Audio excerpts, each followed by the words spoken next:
What's going on, everybody? I hope you are locked and loaded. Today, we are going to be learning some copywriting for free in the free copy mega course. So understanding pacing. Look, pacing in writing is like the speed of a roller coaster. Sometimes it goes slow to let you enjoy the view, and other times it speeds up to give you a thrill.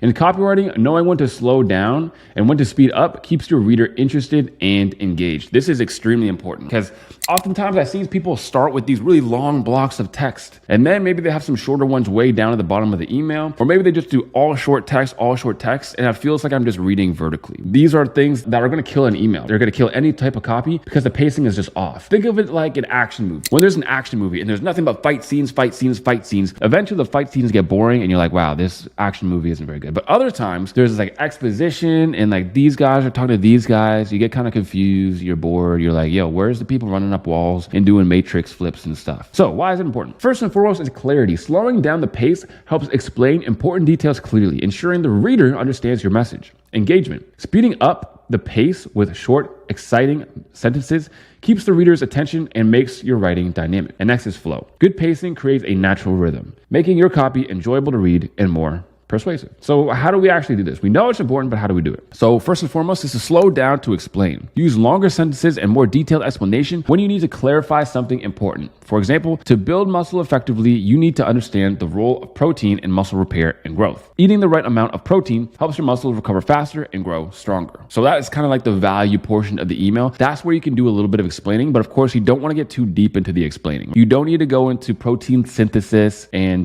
protein per pound and ratios and like too much, because doing that is just, now it feels like you're reading like a study or something. It's just really boring. So remember, you want to keep it up with pace. And also when I'm explaining things, usually I like to leave something small in there, like some bullets. We're going to learn about bullets as we go on, but you can see some bullets right here. Bullets are essentially very short and punchy pieces of copy that break everything up and communicate the most in the least amount of words. So we're going to keep going. Next is to speed up to excite. Use short, punchy sentences to add excitement and keep the reader engaged. Example, lift heavy, eat right, sleep well, watch your muscles grow. This is really good for doing like recaps as well. At the end of your email, if you have like a main lesson, you want to encapsulate it in just one sentence. Next is to mix it up. Alternate between slow and fast pacing to maintain a natural flow and keep the reader interested. Example, building muscle isn't just about lifting weights, it's about strategy. It's simple. Random lifting wastes time. Next is to use traditional phrases. Help the reader move smoothly between different paces. For example, now that you know the basics, let's get to the fun part, seeing those muscles grow. So this is especially important when you're doing listicle emails and high value emails. Of course, we're going to get into what that actually means and types of those emails as we go on. So putting it all together, when you write, you want to slow down to explain, use longer sentences for clarity, speed up to excite, use short sentences to add excitement, mix it up, alternate between slow and fast, and of course, use transitional phrases. Smooth transitions keep the flow. In simple words, write like you're talking to your friends on an exciting roller coaster ride. Slowing down to show them the view and speeding up to give them a thrill. Keep them engaged and eager to continue. Now you understand pacing. Next is creating persuasion that shifts beliefs. This is possibly the most important part when it comes to anything marketing and copywriting. And I'm going to leave you with a small thing here that's not actually written or anything, but it's something that I've been hearing and learning about a lot lately. So some people say there's no difference between marketing and sales. I disagree. The difference between marketing and sales is this. Remember Jake Paul, whenever he fights people, he fights like UFC people, but he only wants to do boxing. Why is that? Because he knows he has a better chance at winning if it's boxing. That is marketing. Once they're actually in the game and they're fighting, that is sales. Marketing essentially gets people closer to the sale. Sales is what gets people to get pushed over the edge. So the difference here is, let's say you are a content copywriter, meaning you're writing the reels on an Instagram page, or maybe you're writing the stories, or maybe you're even doing the emails. Those are different kind of types of content copywriters. But then you also have sales page copywriters, or video sales letter copywriters, or text sales letter copywriters. These are guys who are in sales. This is about selling the product. Whereas the marketing aspect is selling the click, selling the next step, selling people beliefs to actually get closer to eventually buying. And that's why it's so important to understand belief shifting when we go into copywriting. So let's just hop right into it. So creating persuasion that shifts beliefs. The first step to shifting is understanding. And so important. This is not only important in sales, but also in marketing, and also whenever you're on your sales calls. The first step to shifting or anything is understanding. You need to understand people first and foremost on an individual basis. You're never going to get people to change their mind unless you first make them believe that you understand their current position. How to convince people by showing them you're convinced. This one's, again, super important. Convincing people causes friction. It's impossible to argue with someone based on what they believe and what convinced them. We're going to go through some examples as we go further. The elements of showing over telling. Trust on the internet is at an all-time low. People are more likely to believe you when you provide proof without a reasonable doubt. Okay, so let's go through point by point. Belief shifting is crucial to copywriting. If someone has a desire, it's almost always their beliefs that stop them from getting it. Desire, I want to lose weight and get in shape. Limiting beliefs, healthy food is expensive, I'm big boned, my genetics aren't good, and I'm too busy. These are their limiting beliefs that are stopping them from getting the thing. It's not that they don't know what to do, especially in fitness. Fitness is a really good example because, fitness is so hard for people to write about, especially beginner copywriters, because oftentimes I see them make their value, you need to lose weight by eating less calories than you actually consume. Or no, you need to lose weight by burning more calories than you consume. And you need to build muscle by going to the gym consistently. It's like, yeah, but people know that, but they're always going to say, yeah, but how? The how behind those things is where the value is at. So for example, how to curb your cravings and not actually eat when you want to. How to actually eat way less calories, or how fasting is actually the best way to eat less calories and you're going to stay full for a longer amount of time. Or here's the best routine to do while you're at the gym. Or here's how to be more consistent when going to the gym. These are different types of value that you want to write about, and not just you need to go to the gym or you need to lose weight by eating less calories, because people already know they should do that. It's all about their limiting beliefs and being able to shift those. In your copy, if you're able to simply prove you understand their beliefs, prove their beliefs are wrong, and then prove beliefs that serve you and your product right, they've basically bought before you've even had to sell. Okay, and we're going to talk about that more, selling without even selling. So what does this actually look like? Here's a really good example. First of all, their limiting belief. I can't lose weight because I hate being hungry. Here's a challenging belief. Starving yourself and being hungry all the time isn't the answer. Okay, so we understand their belief. So many people think that they have to be hungry all the time, when in fact you don't have to be hungry all the time. Then you sympathize with their belief. Most people are told less calories equals less weight, but they've been lied to. So this is where you prove the old belief wrong. Being hungry all the time leads to binge cycles and is terrible for weight loss. You're going to starve yourself, and the pain is going to be so apparent. It's going to be so excruciating, and you're also going to have that thought in your mind, you know what, I've been really good the last 4 or 5 days. Why don't I just have one scoop of ice cream? Anyways, 3 tubs of ice cream later, and you're cooked, bro. You're absolutely done. Anyways, I'm going off the scripts, as you can see. But next is to prove the new belief. Prove it right. Losing weight is about strategic ways to stay full throughout the day while eating less calories. So that's the belief shift. And then you use the new belief to sell. If you want a meal plan that's based around your time and taste preferences, click here. So you see what he did there? And then there's also some photos at the bottom to actually prove the point even further. So as you can see, these are great examples, because essentially when people are creating fast food, the number one thing in their mind, like McDonald's when they're making Big Macs, is how can we make this food for the cheapest? And how can we make it taste the absolute best and be the most addicting so that people come back and buy more? Whereas if you buy the food on your own, you're actually going to be paying less, because McDonald's isn't actually taking a bunch of the profit. So McDonald's basically upcharges you a bunch. They create a burger for 40 cents and they sell it to you for $10. So you're not actually paying that much money. Not to mention, you're able to eat way more, like twice as much more food, and still have the same amount of calorie intake. Let me prove it to you. So on the left here, you can see we have a homemade stuffed crust pizza. It's 900 calories, 80 grams of protein, 105 grams of carbs, and 15 grams of fat. But over here on the right, you can see it's way less pizza. It's more calories, so 1,000 to 1,200. It's like half the protein, only 45 grams. It's more carbs at 115 grams of carbs, and it's way more fat. It's like more than triple the fat, 60 grams of fat. And it's the same here on the left.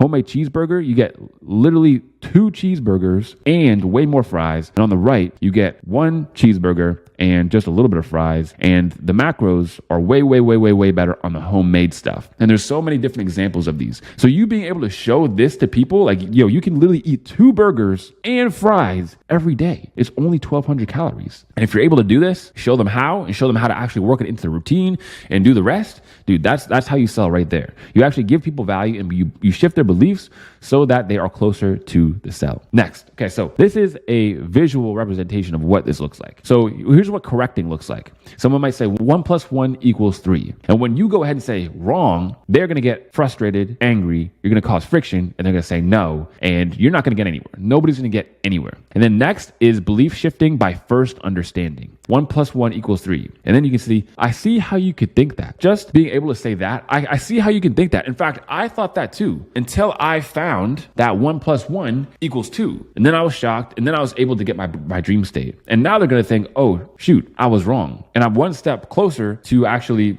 buying their product. Obviously, they're not going to sell that, but it's a psychological thing. It's subconscious. And of course, that goes back to convincing people by showing that you are convinced. That's the example I just used. So understanding belief shifting exercises. So this is another one that is going to help you kind of wrap your head around beliefs and how to shift them as well. I want to ask you this question.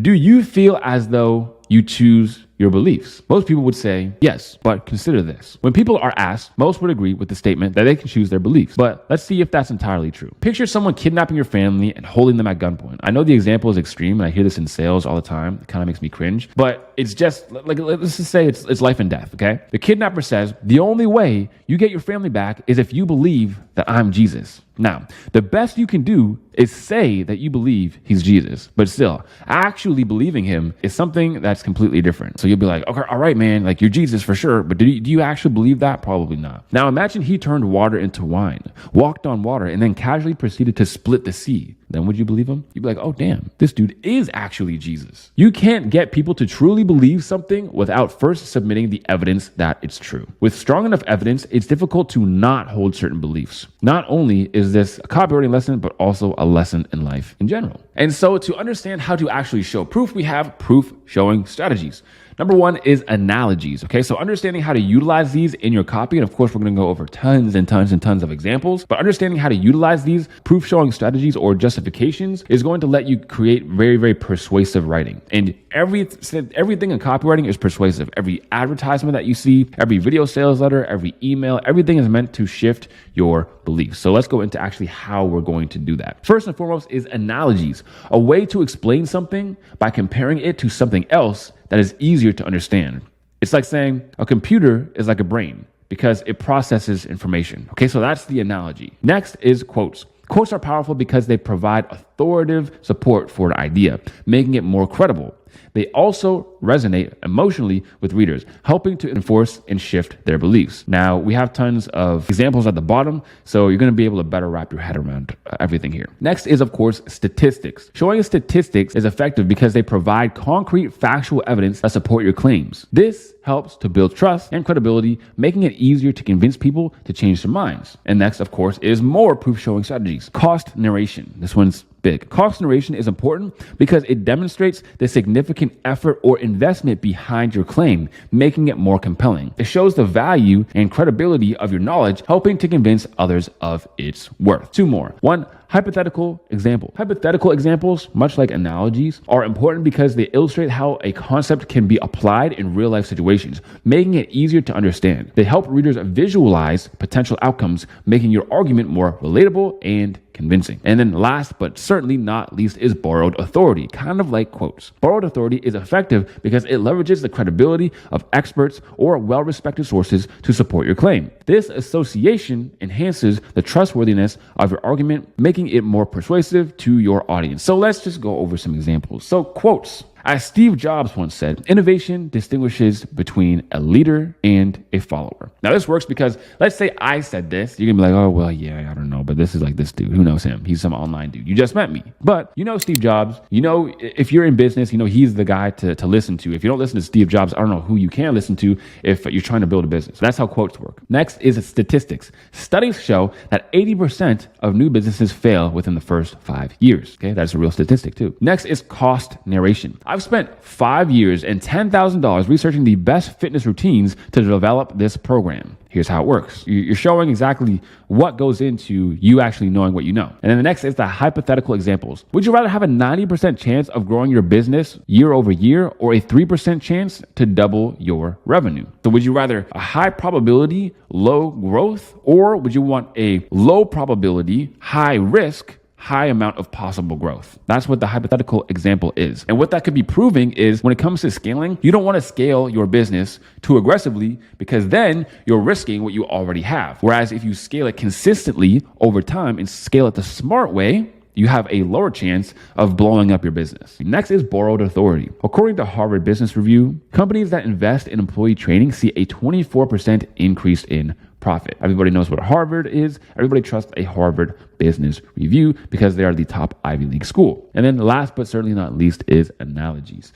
Building a successful business is like growing a garden. You need the right tools, patience, and care for it to flourish. Okay, pretty simple, straightforward, and easy to understand. Next is inspiring instant action. What is going on, everybody? It is your boy Tyson 4D. Without any further ado, let's hop right back into the free mega course, starting with talking about inspiring instant action, what this looks like, what this means, how to do it, so on and so forth, and how to use it in our copywriting. So how to make people take action. And people with copywriting, a lot of the times they get confused. They get confused because they think copywriting is just for selling, but copywriting is for taking action. There are so many different steps between somebody finding out about a product and actually going ahead and buying it. You have to first initiate those belief shifts, and then you have to get people through the funnel. And then once people already buy, you have to get them to keep buying. So there's so many different parts of that, whether it be to click on a link, to buy something and take out your credit card and actually fill out a payment plan, and literally so much else. So every single step of the funnel is going to have an action associated with it. And next is using problem solution loop. This is essentially how you give someone value, but then you also give them something to click on and go to next. And then of course, action's biggest enemy, which is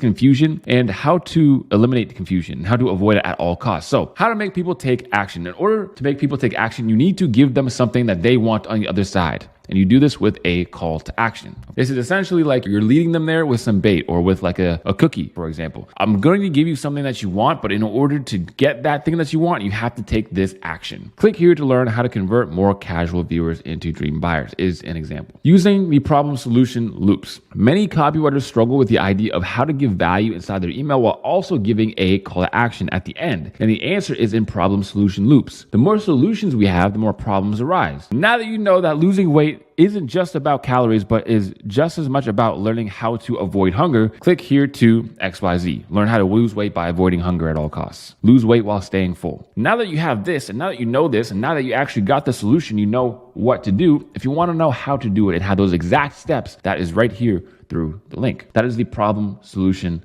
loop. So this is what it looks like. Okay, these are open loops. So you start with something intriguing, a loop. I'm going to show you how to do XYZ. You close the loop, but you open it up again by letting them know just because you know how to do step one doesn't mean that you're going to have it all figured out. There are also other aspects that you're going to want to figure out. And if you want the solution to that, that's through the call to action, the link or buying or whatever the next step is. Now, action's biggest enemy is confusion. Confused readers don't click. They don't take action and they don't buy. When crafting a CTA or a call to action, the worst thing you can do is confuse the reader. So make sure you leave only one call to action at the end of your copy and make it simple and specific. This is something that people get wrong a lot because they're like, oh, well, at the end of this email, make sure you follow me on Instagram and go buy my course if you want, or go buy my other product if you want, or you can buy these 4 products. You have a choice of which one. When people have too many options, they never click. It doesn't ever happen. And now we have a surprise free value drop. So the 4D starter swipe file. This is essentially hundreds of pieces of copy that you can review, that you can check out, that you can break down, that you can get inspiration from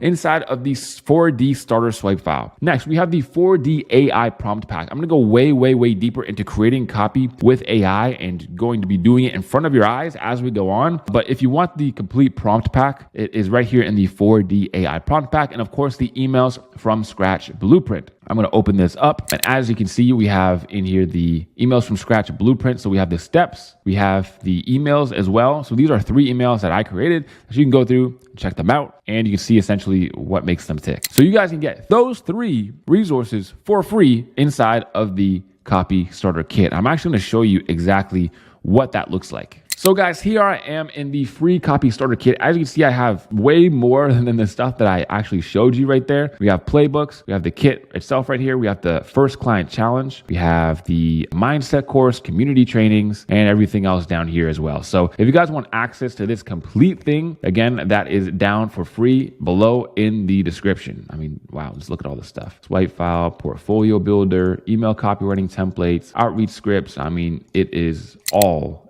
just right in there. So now everybody, I would like to personally invite you to review some beginner copy from my private community. So this is me just essentially going through line by line on some of my students' copy. And the reason why this is going to be so valuable for you is because I promise you, you are going to make the exact same mistakes in your copy, but you're going to hopefully be able to learn and avoid those mistakes by just watching me review other people's copy. What you're going to do is you are going to develop what I call an inner mentor. So if you watch somebody review copy for hours and hours and hours on end, like you're probably going to watch me do by the end of this gigantic free mega course, the voice is now going to be ingrained in your mind. So while you're actually writing the copy, you're going to hear my voice say, you should make that lead shorter, or you should change the structure around. So you're going to be able to essentially quote me verbatim while you're reading over your own copy. And this is basically like the best way to actually get better at copy over a short amount of time. So without any further ado, let's hop right into the copywriting reviews. So this is for the Renzo agency guy. Renzo, I see him all over my thing. He's definitely a TikTok business guy. Understanding brand voice. So that's a bunch of stuff about his brand voice, the angle, the what's in it for me, the goal. Awesome. So warm up email. My boss fired me and helped me. I get what you're doing here. The concept is good. Concept is good. Execution is off. How would you guys critique this subject line? The thing is, like, I get what you're saying. Like, I'm glad that my boss fired me because it allowed me to work on my business and XYZ. But it sounds like your boss fired you and then like helped you out. Oh, he fired me and then he like paid for my groceries or something, right? That's what it sounds like. So it's kind of ambiguous. So we don't want things to be ambiguous. So I'd be like, my boss firing me was the best thing that ever happened. Now this is way too long for a subject line, but that's basically what you're trying to say. So what I might do is I would do some AI-ness around that. AI prompts.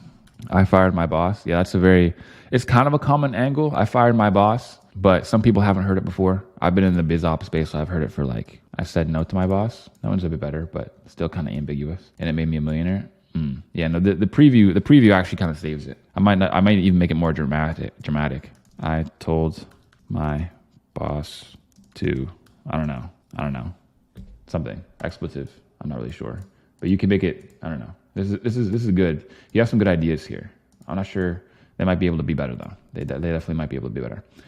Hi, Tyson. What if I told you one sentence changed the entire course of my life? I would bring it back here too.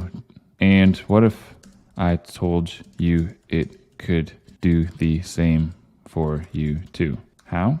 And then I'll go deeper. So what if I told you one sentence changed the entire course of my life?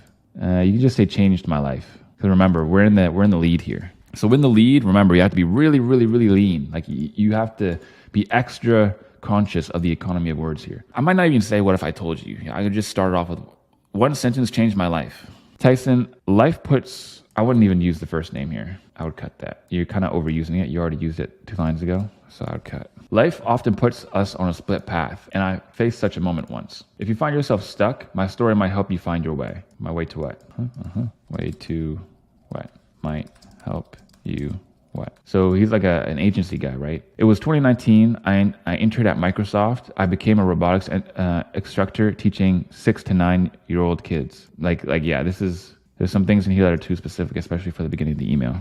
Okay. Like if you say kids, in my mind, I think like 5, 7, which is basically what you're saying in here anyways. It was 2019. I interned at Microsoft. I became a robotics instructor teaching kids. See, although the job was quite easy, I still got fired on the first day. Yeah, this is something that I'd put this in the subject line. Like, I got fired on my first day, led to me becoming a millionaire or something. Now, you might be wondering, how did a former Microsoft intern get fired from a job he found easy? It's not because I screwed up at the job. It's not because, I just put or. It's not because I screwed up at the job or showed up late or because I tried to steal my boss's Monday morning coffee, LOL. I got fired because I hated what I was doing. My boss asked me, do you like what you're doing? I replied, no. Then he said, I'm going to do you a favor and fire you. I know you can do better. Trust me. This incident changed my life because my boss understood a very important concept. Passion and enjoyment in one's work are crucial for long-term success and satisfaction. This could be said way shorter. Like challenge yourself to say all this stuff shorter. Say it shorter. Like one thing that got me really good at this is creating more tweets. This is like a big lesson too. Like when it's bold, a big lesson, like you're supposed to make it like small, concise. Like it should be the size of this sentence right here. Like that's like a perfect size, like 7 words, 8 words. It is true. That's why I never settled for a job. I decided to start my own SMMA agency. So social media marketing agency already stands for SMMA. So you saying SMMA agency sounds like you're saying social media marketing agency. See what I mean? So my friend, you can just cut this, cut, or you can just say agency. You say one or the other. Saying them together is kind of redundant. The first year, man, it was a grind, full of struggles with 0 clients. I sent thousands of, so I would be like very concise on this point. Like this is all you need, concise, because this isn't the point of the email. The point of the email was a story with your boss, and now you're going into like what it was like starting your SMMA. Sent thousands of cold messages daily, but none converted into cash. Yet I didn't stop. I hustled harder than before. Harder than before what? And you know what? It paid off big time. Now I can travel anywhere, working 2 to 3 hours a day, living on my own terms. Pursuing my passion helped me build a 7-figure business. This wouldn't be possible with a job. So Tyson, set your sights high and push for it. I've got your back and I'm always cheering for you. If you need any help on your journey, reply to this email with the word what? You'll get more replies if you tell them what word to reply with. I'll be at my computer for the next few hours getting some work done. So what? So have a chance to get back at you. Renzo. P.S. If you're wondering what an agency is and how I can help you reach 10K a month ASAP, then click here to join my free class. I've got every detail covered. I might even make this double CTA. You could, you don't have to, but double CTA where you give intrigue and benefits. Sweet, man. The lesson here, like we got to keep it like, one email, one idea. That's the expression. So essentially what you want is like, what are you really trying to say? I'm trying to say that I had a job and my boss could tell I wasn't passionate about it. So he did me a favor and fired me. And that's when I learned that only the things that you're passionate about are worth doing in life. So I started my agency, and because of that moment, now run a 7-figure agency where I'm able to XYZ, time freedom, location freedom, everything else. And if my boss wouldn't have fired me, who knows? I might not even be here right now. So learn from my lesson and build a business that you actually enjoy, that can give you the freedom that you want, and you can build the level of income that you want. And if you want to know what business that is and how I did it, I have a free class coming up on SMMA where I'll show you, boom, the rest. Awesome. We got a holistic personal finance coaching. Money is one of the most common causes of stress. Does this sound familiar? Keep saying you'll save more, but never seem to have any money left over. This must be a template somewhere because I've seen this pretty much exact same thing somewhere. Oh, God, my eyes. What is this? See, like when you have bullets this long, it kind of defeats the purpose of bullets. Oof. Yeah, this thumbnail thing is no. There's a lot of violations here. Did you not just already do this up top? Nobody's reading all this. Damn. And center aligned small text is crazy. Here's my thoughts. Cash may be king, but cash flow is the queen. Yeah, like here's my thoughts as a headline. It's crazy. It's tricky with these types of people, man, because she has no idea that her marketing is not very good, and she also doesn't care. Like a lot of these people out here, and you're gonna realize and learn, they're making like $8,000 a month, 16 grand a month, 24 grand a month, and they're cool. They're cool like that. They'll just do that forever. And you're like, hey, I can make you like 30, 40, 50, 60. And they're like, meh. But if you grow like if you reach out to growing brands who are actually, they're actually already hiring people, like they have a team already, then that's essentially who you want to work for, bro, is the bigger companies. And you'll think that these guys are going to reply to you easier. Like you'll get replies from these people, but they're not the best to average to. But yeah, I can tell this girl's not making any money, and she also made this herself, which tells me she's pretty much a solopreneur, which is hard to work with them because they're very averse to giving up any of their profit. Whereas a business owner who's making 50 grand a month, 80 grand a month, 100 grand a month, 200 grand a month, 500 grand a month, they do not care about 3 grand a month. They don't care about paying you 3K. So avatar, angle, what do you want the reader to do? Subject line, free financial health workshop. Sweet. Build long-term wealth in your 40s. Hey, first name, if you're 40-ish and feeling overwhelmed with all the financial topics coming your way and have a desire to build long-term wealth, I'm here to tell you it's not too late. I might get rid of 40-ish because that's very selective. Be more inclusive. Like if I wrote an email to my list and I was like, if you're in your 20s and you blah, blah, blah, blah, blah, it's like, yeah, probably like 50% of the people are in their 20s, probably like, no, less than 50, like 40% of people might be in their 20s, 30% of people might be less, and the other 30% might be more than like 30 or older. So everybody else who reads this is going to feel like, well, shoot. You could say like, if your generation, I'll just put generation old and then continue from there, and have a desire to build long-term wealth, I'm here to tell you it's not too late. After turning 39, there should be a comma here, I noticed conversations with all my friends and clients changing. After I turned 39, I noticed conversations with my friends and clients changing. They kept telling me they no longer avoid their financial health. Like, is that what they told you? Like, imagine we're having a conversation. I'm like, man, I can no longer avoid my financial health. You can be like, what? Did you just get like did by aliens? Are you like programmed now? Not super natural. Just say like they started worrying about their finances more. Like that's how you would say it to like your buddy. I'm sure some of the following statements resonate with you. I make good money, but I feel like my bank is leaking money faster than I'm earning it. All right, so these are from her statements. These are all very common and valid thoughts to be having. And by now, you may have an established career, your own family, and dreaming of retirement full of adventures and making memories. The truth is, you are in a great position to set yourself and your family up for a very bright future.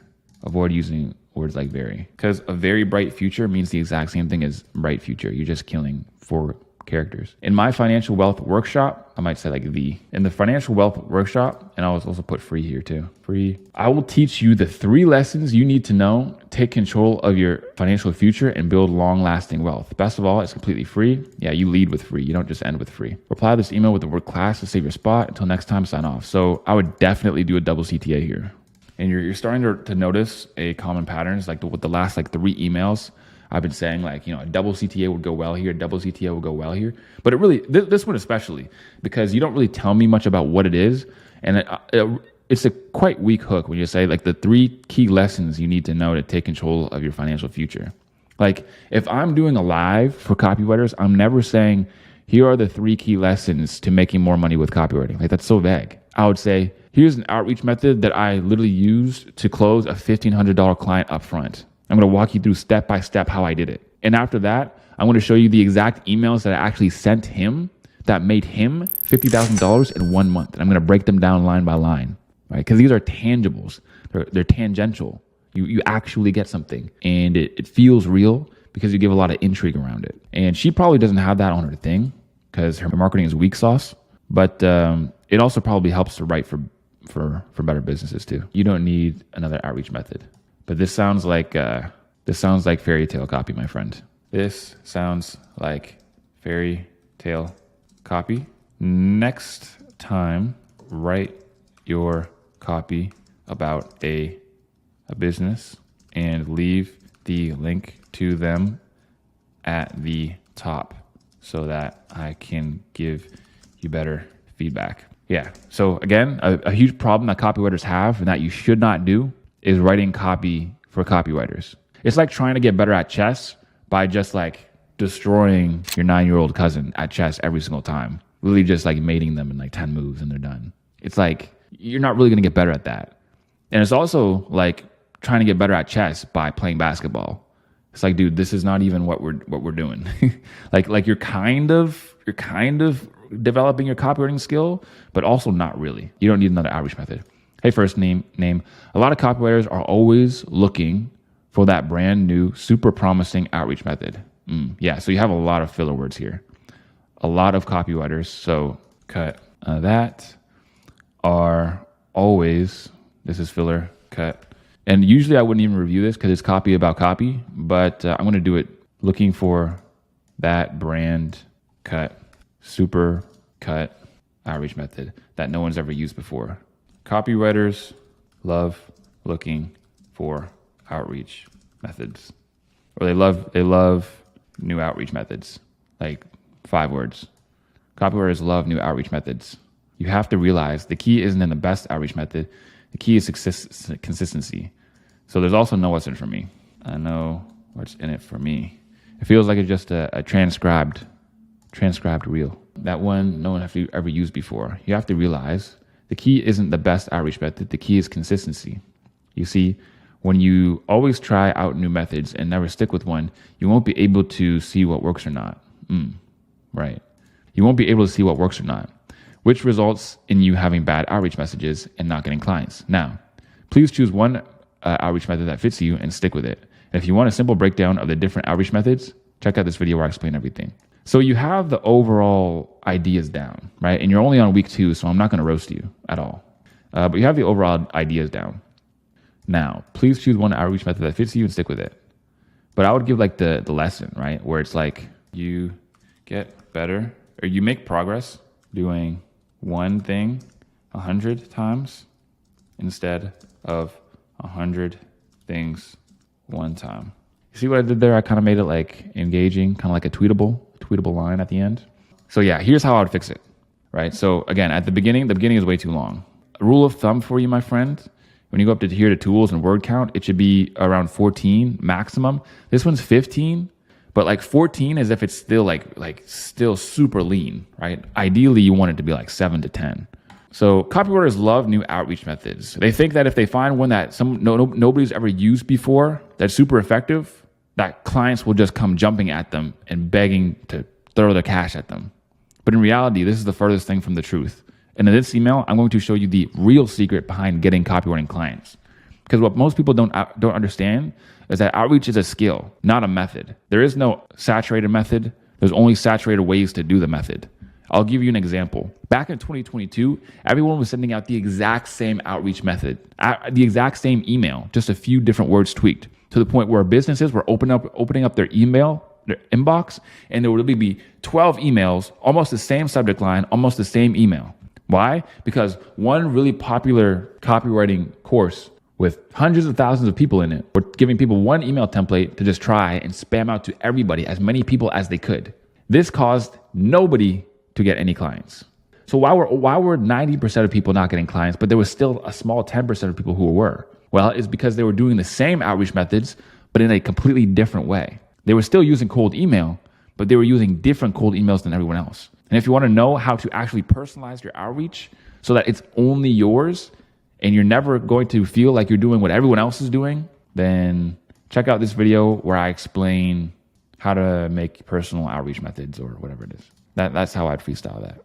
And I write about copy all the time, but don't write about copy. I get how that's like a natural inclination, so everybody does it, but try to avoid that. I love when people put the link at the top, bro. This is so much better. The fitness industry is full of shit. See, now that's a pretty good headline.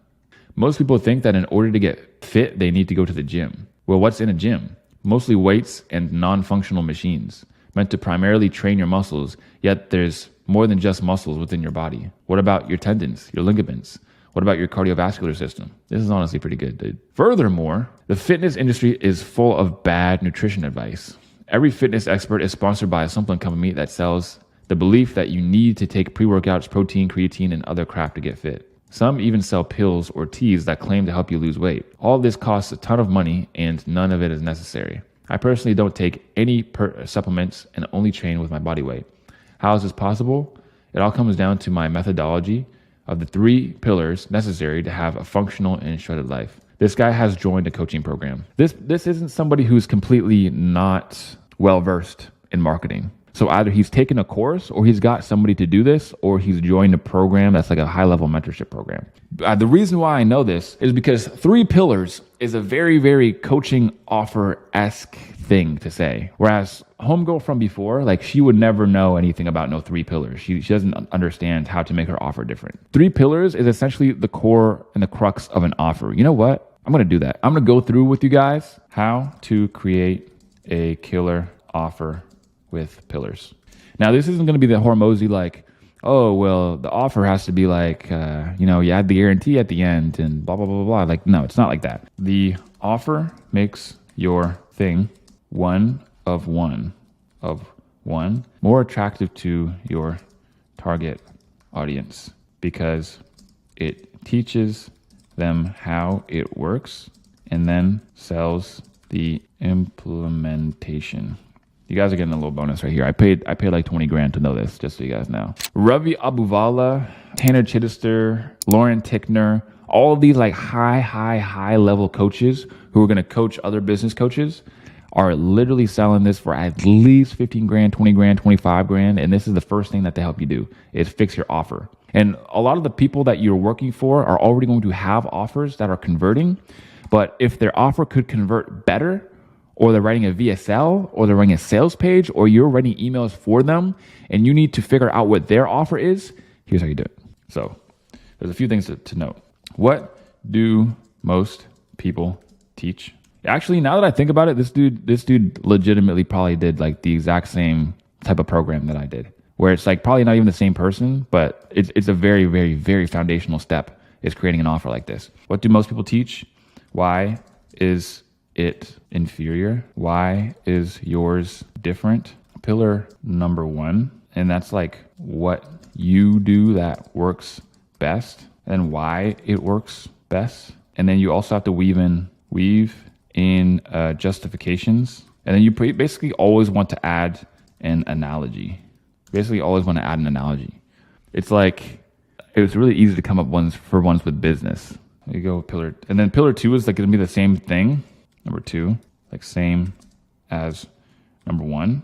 And then pillar 3 is why you. So pillar 3 can be another, like pillar 1, it could be just like another reason as to why what you do is better and why it's better. But pillar number 3 is also why you. What have you done, helped people do, and accomplished? It's like, dude, you're sitting here with Tyson 4D. I have one of the most watched YouTube videos with the word copywriting even in the title, and the fastest growing YouTube channel. Not only is it the fastest growing YouTube channel, but it also dominates the SMMA YouTube channels. And SMMA is a way bigger niche than copywriting. Like SMMA is literally like way up here. Everybody knows about SMMA. But yet copywriting is absolutely dominating. Why? It's because copywriting is literally in all of my videos. It's in all of my products. Like, dude, how are you going to trust a copywriter who's out here with like 500 subscribers? Bro, if your copy was good, you'd put it in your videos and you get more people to watch you. And this is the big difference between these corporate copywriters who like write copy for but like they're a finance business or a, whatever big business. And that's cool, but that's way harder for normal people like you and me to get into. Like they took years, like 5 years, 10 years to actually get to that position. Dude, you can do it way quicker if you just actually outreach to people who are just entrepreneurs, the people who are actually doing digital marketing and not just sending out sales letters, like physical sales letters in the mail. You don't need to study Gary Halbert to become a good copywriter. You don't need to do that. You need to know what works right now in the digital space and who best to teach you. Yeah, that's basically the offer. This is what his sales page is. Like, it's not like what I just told you is like close to what his sales page is. Like, it's the exact same thing. Like, this is where he's relating to you. And also when you're talking about what do most people teach, you also get really relatable. Like, what do most dudes at the gym teach? Most dudes are like, bro, just spam bicep curls, bro. Just spam tricep kickbacks, bro. Just spam bench press, bro. It's like, dude, there's way more to it than that, especially if you've been lifting longer than 3 months. You need to know more than just go to the gym and pick up heavy things. Build yourself an actual program. If you don't know how many sets and reps you're doing before you hit the gym, then you're missing out on tons of gains. You could be way bigger right now. The same with your nutrition. If your meal plan is just open up the fridge and see what's there, again, you're missing out on gains. You're not getting the right protein. You're not getting the right calorie intake, and you're missing out. Imagine what you could look like if you were actually dialed in. And I get it. You think that you can't be dialed in because you don't want to do all the work. You don't know how to mess with all the numbers and do the macros right. Well, guess what? There are people who can do that for you. Most people do. Why it's inferior, why yours is different. And then here are the pillars. So number 1, we work with the food that you love to eat. Number 2 is that we have strategic techniques to feel full throughout the day that most people don't teach, because it's all about feeling full and being happy. You shouldn't have to starve yourself. You shouldn't have a pain or cramps in your stomach because you're hungry. And in pillar 2, we're going to teach you how to do that. Pillar 3, why us? Because I'm shredded. That's basically what this dude's going to say. But yeah, like this is the core principle. Like this is, if you can master this and you learn this and you see this in other businesses and you can pick them out, dude, it's done. Marketing's done. You figured it out. That's a marketing degree right there. You pay for a 20 grand coaching program. That's the first thing that they're going to go through with you every single time. Like I've seen all their VSLs. I've seen all their marketing. I know the people who have gone through their programs. I've worked for a lot of these people. I know exactly what's in every single one of their programs. And the first thing is create an offer just like that. Here's his 3-tiered system. I didn't even get down here yet. Now I'm already seeing the 3 pillars: the workouts, the diet, the lifestyle. What you need for this program is 100% body weight only. You will not use a single weight. However, you will need access to a pull-up bar to train your back and abs. Beginners will need a rubber resistance band to properly regress certain exercises. The afterburn effect. So this is one of his pillars right here. The Project Shred utilizes a specific style of training that is meant to cause EPOC, excess post-exercise oxygen consumption. Code word, unique mechanism. If this isn't clicking in your head already, you need to do some more practice, my friend, because this is unique mechanism 101. This means that the specific exercise and intensity of the workout has forced you to consume more oxygen, which increases your metabolic rate for 24 hours. That means, and here's the translation, that means even when you're not training, you're a fat burning machine.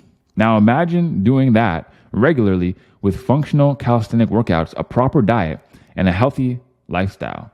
That's the secret to being shredded. And what is he doing here? He's literally just selling the thing that sells the thing. That's what I say all of the time. All the time. You have to sell the thing that sells the thing. A coach in your pocket, the app, take a peek, side project shred. This is what you get. Bullet copy, $14 a month, frequently asked questions, so on and so forth. Yeah. So this guy's funnel is to push people into a cheap $14 app. Once they're inside the $14 app, they get bombarded with ads to go into his one-to-one coaching program. The people who are in the one-to-one coaching program, or the people who are in the app, are going to be better to market to than just randoms on Instagram. So he's going to waste a lot less time. And dude, it's a common funnel. He's making bank. He knows what he's doing. This is the type of person you want to outreach to, bro, because he knows marketing. He understands. He has a funnel built out. His funnel is definitely converting. He's definitely making money. He has testimonials. You are much closer than you think. I would just say you're closer than you think. And closer to you think than what? Closer to what? Hey, first name. Sometimes people don't believe they can cut off their belly fat. They would say losing pounds of belly fat is not accessible to them. You said the same thing twice. And also neither of these sentences really makes complete sense, my friend. I would run this through Chat GPT. Sometimes people don't believe that they can cut off their belly fat. They would say losing pounds of belly fat is not accessible to them. Use this term twice. Use a synonym. Yeah, a lot of these things could just be ironed out with ChatGPT. I got poor genetics, I don't have time, exercise is painful, and so on. But is it really that difficult? Here's David in just 12 weeks of work. Okay, now it's getting better. You can tell he's not gifted. He works a 9 to 5 and has to take care of his children. But the thing is, people often underestimate themselves. When you immerse yourself in gaming, you can level up quickly, right? I don't think this is really for gamers. If you have people who are like really willing and ready to like get better, I don't think he has really a community of gamers. When you immerse yourself in gaming, like some people are gonna be like, nah, I don't do that. And then they're gonna click away. Like if you sent me when you immerse yourself in gaming, it's like, bro, I haven't seriously sat down and played a video game for longer than an hour since 2020. Yeah, when I locked in. You can level up pretty quickly, right? Because you enjoy it and engage in it. You don't even have to say you can just say people. Why do you think people get so addicted to video games, even though they're just sitting there, hunched over, staring at a screen all day? It's because it's enjoyable. And you can do the same thing with calisthenics. I actually like where you're going with this. The angle is actually pretty good. I don't know what happened to the intro, but the angle is kind of saving it here. To achieve that, David changed his lifestyle and it reflected straight back in his physique. Whatever you put into your body, it adapts to. That's why I use a 3-tiered system that emphasizes your training, diet, and lifestyle. There will also be a daily side quest, like walking to see the sunset, to change your habits gradually. Remember, first name, no single workout will get you shredded. Check out Project Shred. See, I get my clients' results in weeks. The way it works. P.S. My flow is not good. Could use some advice on particularly how to improve that. Yeah, it's mostly grammar stuff, my friend. So grammar. Also just cutting out redundancies. Read it out loud.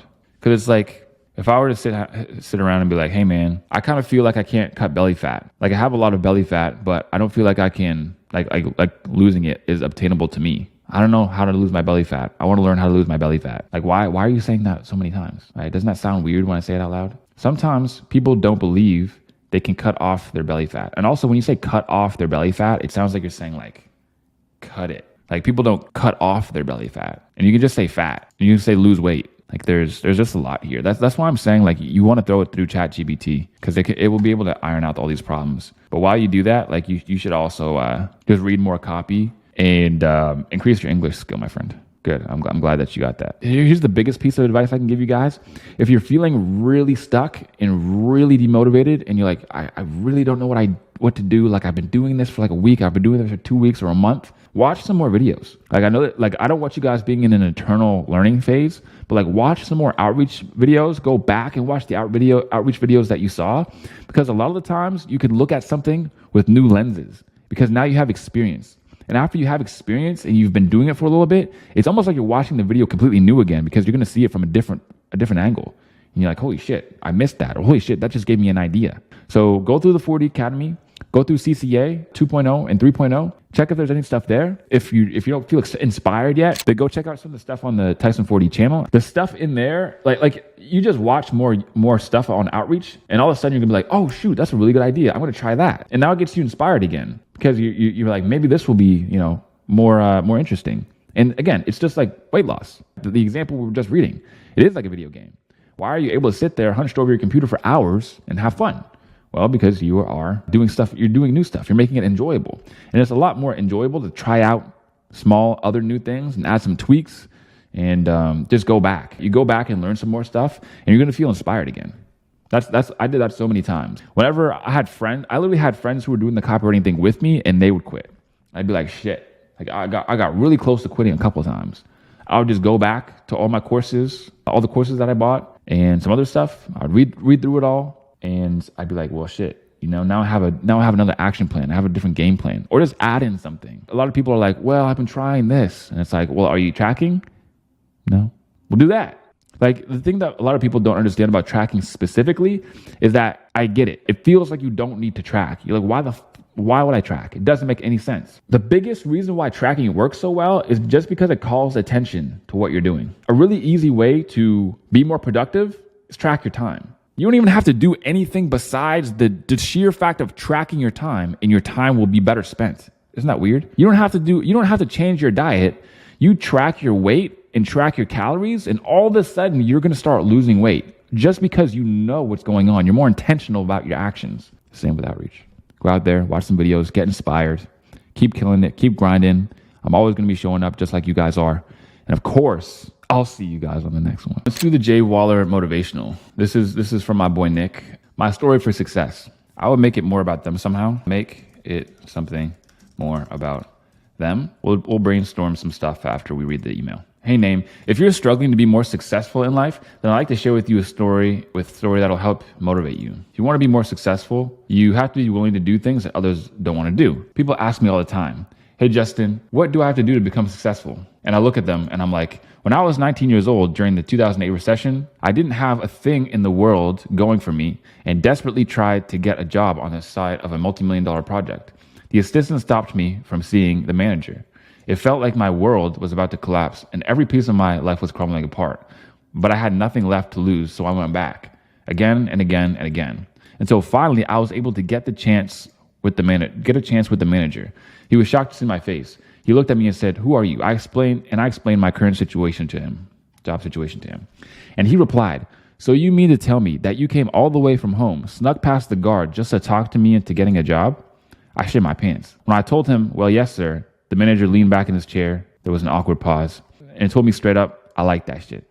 Name, I don't want to waste any more of your time, but if you'd like to hear more of my story and how you can become successful and level up in life, click here to join the Jay Waller group if you want more abundance in life. Okay, sweet, man. Awesome. So we have some good stuff to go over here. So, hey, Name, if you're struggling to be more successful, so there's a few things here, right? Dream state is very surface level. So we want to go deeper on what success you're talking about, because success is different to everybody. You ever see those dudes in the gym and they're like literally like 5'10" and like 200 pounds of lean muscle and like 6% body fat? And people look at them and they're like, bro, you're literally at the gym and you look like a monster. You literally look like the Hulk.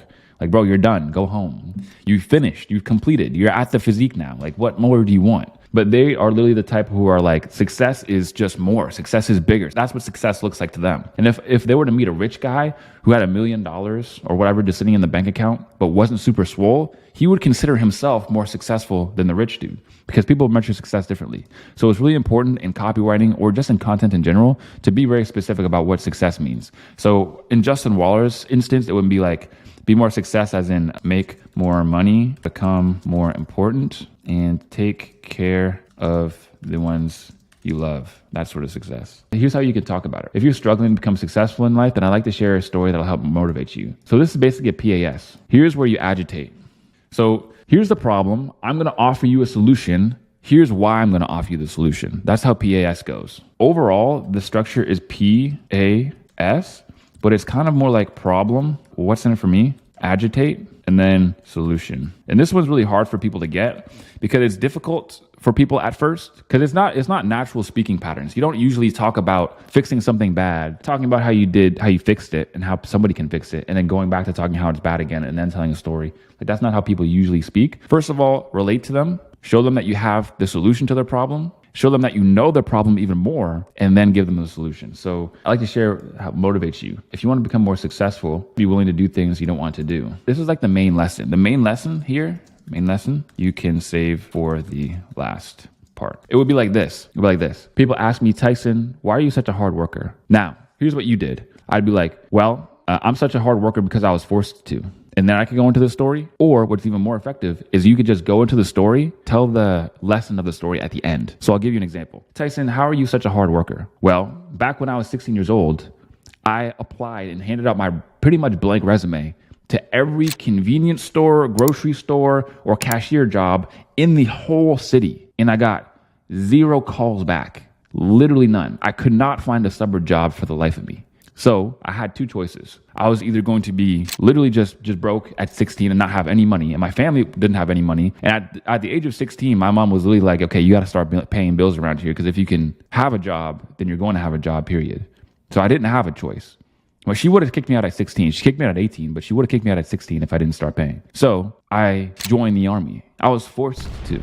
At the end of the story, I bring it back. That's why I'm such a hard worker. That's how you can be such a hard worker too. Is you have to commit to things. You have to be between a rock and a hard place. And while it might feel like that's a bad thing, it's one of the greatest things that will ever happen to you. And that's the end. That's the story. That's the lesson. Because when you give the story first and then encapsulate it in a lesson, that's when it really drives home for people. Whereas if you give the lesson first, like, this sounds like something that people would have already heard. If you've been in the motivation, online, personal development space for longer than like a day, people would have probably heard this already. So you want to avoid saying things that people feel like they know what you're going to say. I like to share a story with you. If you want to be more successful, you have to be willing things. People ask me all the time, hey, Justin, what did you do to be more successful? And I look at them and I'm like, so this is definitely what he said. This is what he said in the video, but you wouldn't write it like this because it's poor word economy. We have to be economic with our words, meaning that we have to use them sparingly. So when you say, and I look at them and I'm like, you could just say, people ask why I'm successful, and I tell them, and then you go into the story like this. People ask why I'm successful. I tell them, and then that's like, what, 7 words, 9 words? And then these are like 3 sentences. See how I just like chop that down? When I was 19 years old during the 2008 recession, I didn't have a thing in the world going for me and desperately tried to get on the job site of this multi-million-dollar project. So this is like a big mouthful. So what I would do is go, when I was 19 years old, during the 2008 recession, I didn't have a thing going for me. And then I would start it new. I desperately tried to get on the job on the multi-million-dollar project, and the assistant stopped me from seeing the manager. It felt like my world was about to collapse and every piece of my life was crumbling apart, but I had nothing to lose, so I went back. So I might go a little bit deeper on this and talk about why. So like, his family was struggling to even pay rent, and he knew if he didn't make something happen soon, they'd get kicked from the trailer home. Of course, I don't know his story super well, but he might have said this at some point. But I had nothing to lose, so I went back again and again and again, until finally I was able to get a chance with the manager. He was shocked to see my face. He looked at me and said, "Who are you?" And I explained my current job situation to him. And he replied with, "So you mean to tell me you came all the way from home, snuck past the guards to talk to me and getting a job. I shit my pants. I told him, yes, sir. Manager leaned back in his chair. There was an awkward pause. And I told him straight up. And he told me straight up, I like that shit. Name, I don't want to waste any more of your time. This isn't a line that you want to say because this basically says like, I just wasted your time. So what you want to do if you want to get right to the point and transition, it's say something similar. And he told me that he liked that shit. And then right here is where you'd give a lesson. So what's the lesson in this? Lesson. It's kind of like you need to keep coming back and working hard / trying even when the door gets shut in your face. Boom. Something like that, right? That's like the main lesson. Obviously, that's like not what you literally copy and paste into the copy, but that is what you would say, right? That's kind of paraphrasing it, not verbatim. And then here you say, if you'd like to hear more of my story, I also, and how you can become a successful and level up in life, click here to join the group. I would definitely cut this because it's kind of like, and if you'd like to know more about me and hear more about me and hear me talk more about me, and if you're interested in me and love me, you can join my community, right? It's a little bit too much about writer and not reader, where we could go deeper and just go. So the problem solution loop, right, is something that you have to add here. Now, you probably heard me talk about it before, and you've put it in here, but there's always a problem after you give somebody a solution. So, for example, we now live how kings would live, better than kings would live 1,000 years ago. But yet we have more problems than they did. Why? Because we're more aware of our problems. So we have more solutions, but with more solutions come more problems. Everybody says, man, if I just made $1 million, all my problems would be gone. Well, yeah, sorry, but now you have tax problems. You got to incorporate your business. You got to get an S corp. Bro, I'm dealing with, bro, it's crazy, bro. I got to, the amount of stuff that I have to do that literally feels like weird money laundering, jumping through hoops. Like it's not literal money laundering, but it's just so many unnecessary steps that I cannot understand. And I'm talking to bank people and I'm talking to accountants and they have to talk through me and I have to recite what I'm trying to do. Like, bro, more money, more problems. So the same can be said here. So now that I told you one lesson about it, or one lesson about, becoming successful, there are other ones. This is just one facet of becoming a successful person. You also need to know. So this is just one facet or one thing you need to know. There's so many skills and there's so many skills and lessons that I wished I had along the way that would have made me millions years sooner. That's why I created the J Waller group. And then I'd put like the CTA. Here's where you can join. And then you can either end the email or you could do bullets plus intrigue and double CTA. Boom, bam. We definitely deconstructed